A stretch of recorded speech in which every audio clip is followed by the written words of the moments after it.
and welcome to Dose of Wonder. I'm Caitlin, your guide on this journey through mindfulness, mental health, grief, and personal growth. Each episode will dive into honest explorations and gentle reflections to help you find moments of calm, clarity, and a little bit of wonder too. So grab your favorite cozy spot, take a deep breath, and let's get started.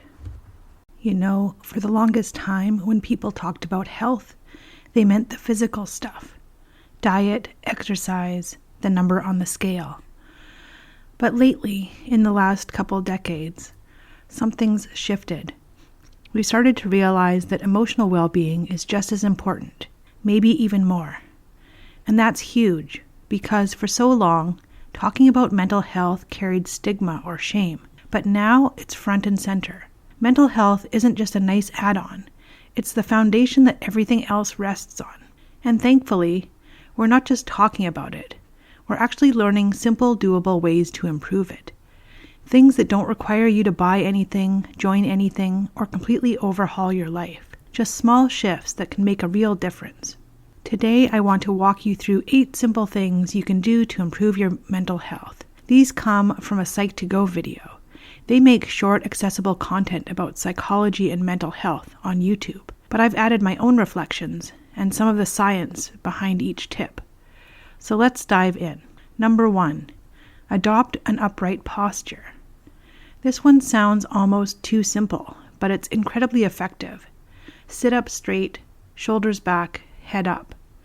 And before you roll your eyes, yes, your mother was right, there's real science behind it. When you slouch, you compress your chest and diaphragm, signaling to your brain that you're tired, sad, or even unsafe. But when you sit up or stand tall, it does the opposite. It opens you up. That small change actually stimulates the vagus nerve, which is a massive nerve pathway connecting your brain and your organs. And it improves what's called vagal tone, which boosts mood, lowers stress, and helps regulate emotions. In short, posture isn't just about looking confident. It's a physical cue to your brain that says, I'm okay. It increases your capacity for positive emotion and decreases fatigue. A 2-for-1 win. Number 2 is practice positive thinking, realistically.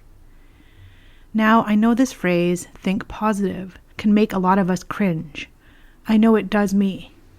Because too much of it slips into what we now call toxic positivity. That pressure to just look on the bright side, no matter what is happening. That's not what I mean here. This is about noticing your inner critic. Again, that's the voice that exaggerates, catastrophizes, and tears you down, and gently reframing it. If that voice says, you're going to bomb that presentation, you don't need to respond with, I'm amazing and flawless. That feels fake. Try something more grounded, like, I'm prepared. I know my stuff. Even if it's not perfect, I'll learn something. That's realistic optimism. It doesn't deny the negative emotion.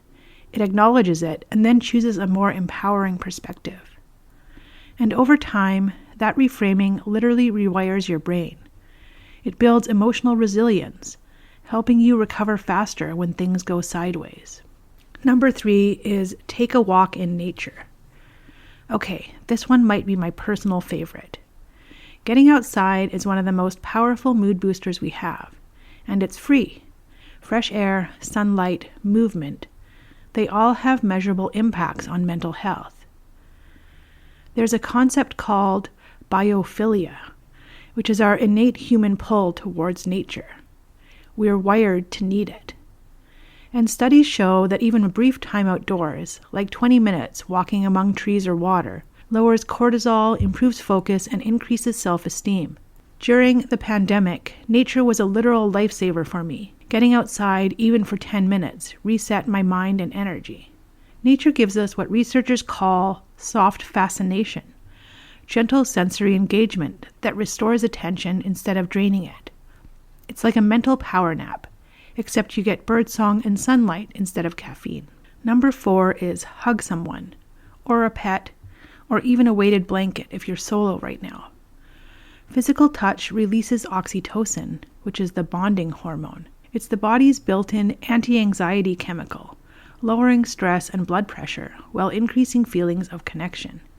A good hug, a real one, not a quick pat on the back type, can calm your nervous system within seconds. And if human contact isn't an option, which for many of us hasn't been during the pandemic, that brings us right into the next point. Number 5 is spend time with furry friends. 10 minutes, that's all it takes. Petting your cat, dog, rabbit, whatever companion animal you have, lowers cortisol and heart rate. But it's not just chemical, it's attentional. When you're focusing on that soft fur, on that rhythmic motion, you're pulled out of your spinning thoughts. It's mindfulness in disguise.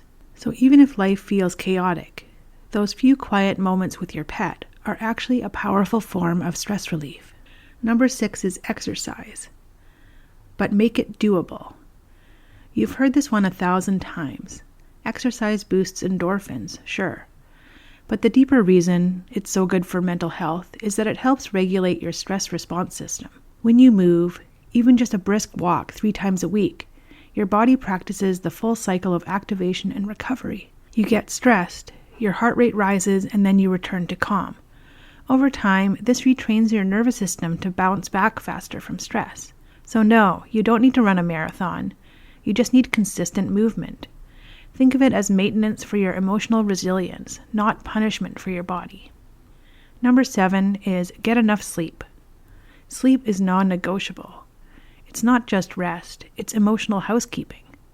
During REM sleep, your brain sorts, files, and processes the emotions of the day. Without enough sleep, the prefrontal cortex, which is your logic and regulation center, starts to shut down. You become more reactive, anxious, and irritable. So when you skimp on sleep, it's not just fatigue you're fighting, it's emotional dysregulation. 7 to 9 hours isn't a luxury, it's maintenance for your mental health. If you struggle with it, start with small things, like regular bedtimes, reducing blue light, or keeping a simple bedtime ritual that signals safety and rest. Number 8 is keep a gratitude journal. And now, this is my other favorite tip. Gratitude isn't just about writing nice things in a notebook. It's a cognitive exercise that actively retrains your attention. Our brains have what's called a negativity bias. We naturally notice threats and problems more than positives. It's an evolutionary survival mechanism. A gratitude journal flips that. It trains you to scan your environment for what's going well. You can keep it simple. In the morning, jot down 1 or 2 things you're looking forward to. Then at night, before you turn out the light, write down 3 things that went right that day. They don't have to be big. They could be, the coffee was perfect, the rain sounded nice, someone smiled at me. The more you do it, the more your brain starts noticing those things automatically. You literally shift your baseline mood from scarcity to abundance. And that, to me, is where emotional well-being really starts. So, pulling it all together, there you have it. 8 small, simple things you can do to make a massive difference.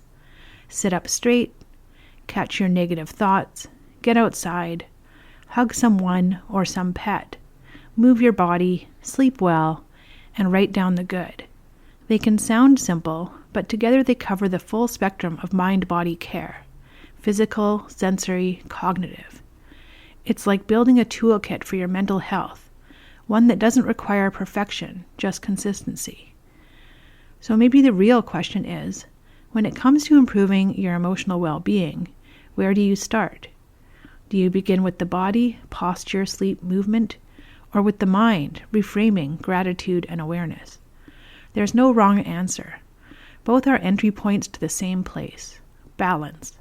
Start small, pick one thing from the list, and try it for a week.